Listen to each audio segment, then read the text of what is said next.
What's up, everybody? We are back again here in the shop tonight. Quick video on this Ryobi 7 1/4 inch miter saw. I've had it for about 2 years. Not many problems with it until recently. I started noting my cuts are a little bit off, and I noticed that, okay, something needs to be adjusted or fixed because I'm not satisfied. As you can tell, this is my latest before I started messing with it and fixing it. So here's the line. I'm sure you can faintly see it. It goes up, and then of course it fades off. So yeah, that sucks. So I had to figure something else out how to fix this. I just changed the blade on this about 3 weeks ago. So that's one thing you want to check and be aware of when you're fixing this is how old is the blade. Take apart the spindle. Obviously, I hate to say it, but make sure it's unplugged because some idiot's gonna leave it plugged in and hopefully they don't lose a finger. But anyways, there's that. So here we are. I want to check the spindle, took it off, retightened it, cleaned it out really good. That's maintenance, of course, basic maintenance.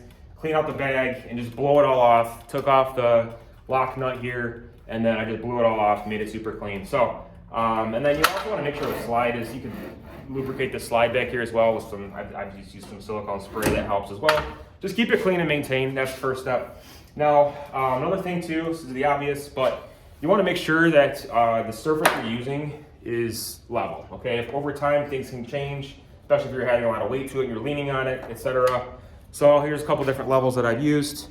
You want to first check the surface, of course, to make sure that's good, and then you want to check multiple spots and multiple angles on the saw. Start with the surface, that's good, both sides, and then you want to check up here and then here as well. So make sure it looks good, okay? And then also along the back fence, make sure you're good there. So far so good, but I made adjustments. So another thing too, you take your speed square, line it up with the back fence. I'll start here, and then line the other side up here inside the track. And then you want to slowly bring down your blade just to line it up to see where it makes contact with the speed square in 2 or 3 different spots, and then repeat the process on the other side. Same thing, you want to check it and see, okay, does that look like it's lined up? Looks good, right? Okay, everything's good so far. Now, you want to check back here, the bevel guide. Make sure that's set at 0. A lot of times if you use the bevel, I don't use the bevel too much, but every once in a while, that could of course get loosened over time, especially if you use it frequently. So check that. And then also check the front here.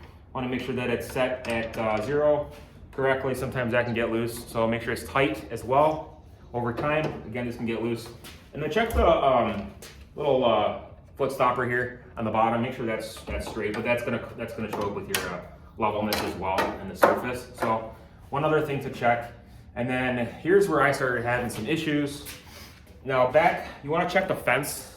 So back here, oh, let's see. Yeah, back here you can see there's 2 Allen wrenches. It comes with this, the Allen wrench nuts and the bolts or whatever.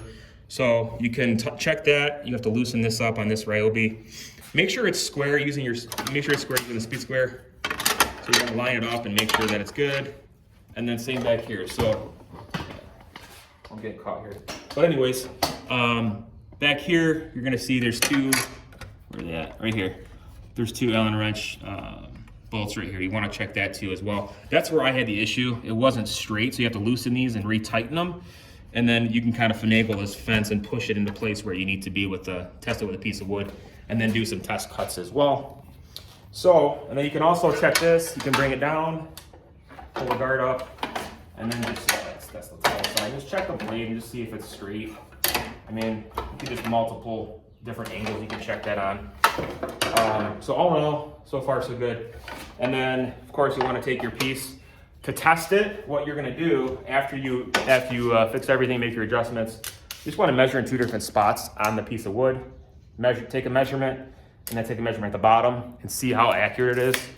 And then you can hopefully fix it from that point. But all in all, that's pretty much it. So I hope you found this video helpful and useful. Thank you so much for watching. Please be sure to like and subscribe, and stay tuned for the next video. Thanks again.